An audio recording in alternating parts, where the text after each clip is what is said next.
नमस्कार दोस्तों, आज हम आपके लिए लेकर आए हैं नवरात्रि की कथा। एक नगर में एक ब्राह्मण रहता था। वह माँ भगवती दुर्गा का परम भक्त था। उनकी एक कन्या थी। ब्राह्मण नियम पूर्वक प्रतिदिन दुर्गा की पूजा और यज्ञ किया करता था। सुमति अर्थात ब्राह्मण की बेटी भी प्रतिदिन इस पूजा में भाग लिया करती थी। एक दिन सुमति खेलने में व्यस्त होने के कारण भगवती पूजा में शामिल नहीं हो सकी। यह देखकर उनके पिता को क्रोध आ गया और क्रोधवश उनके पिता ने कह दिया कि वह उनका विवाह किसी दरिद्र और कोढ़ी से करेगा। पिता की बातें सुनकर बेटी को बड़ा दुख हुआ और उनके पिता के द्वारा क्रोध में कही गई बातों को संघर्ष स्वीकार कर लिया। कई बार प्रयास करने से भी भाग्य का लिखा नहीं बदलता है। अपनी बात के अनुसार उसके पिता ने अपनी कन्या का विवाह एक कोढ़ी के साथ कर दिया। सुमति अपने पति को साथ विवाह कर चली गई। उसके पति का घर न होने के कारण उसे वन में घास के आसन पर रात बड़े कष्ट में बितानी पड़ी।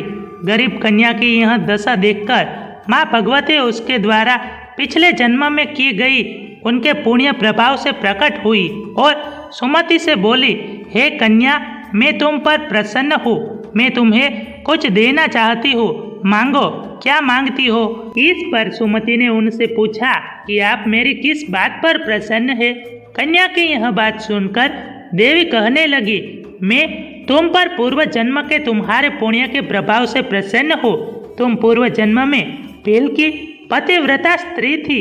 एक दिन तुम्हारे पति भील द्वारा चोरी करने के कारण तुम दोनों को सिपाहियों ने पकड़कर जेल खाने में कैद कर दिया था। उन लोगों ने तुम्हें और तुम्हारे पति को भोजन भी नहीं दिया था। इस प्रकार नवरात्र के दिनों में तुमने न तो कुछ खाया और न ही कुछ पिया, इसलिए 9 दिन तक नवरात्र का फल तुम्हें प्राप्त हुआ। हे ब्राह्मणी, उन दिनों अनजाने में जो व्रत हुआ, उस व्रत के प्रभाव से प्रसन्न होकर आज मैं तुम्हें मनोवांछित वरदान दे रही हूँ। कन्या बोली कि अगर आप मुझ पर प्रसन्न हो तो कृपा करके मेरे पति का कोढ़ दूर कर दीजिए। माता ने कन्या की यह इच्छा शीघ्र पूरी कर दी। उनके पति का शरीर माता भगवती की कृपा से रोगहीन हो गया।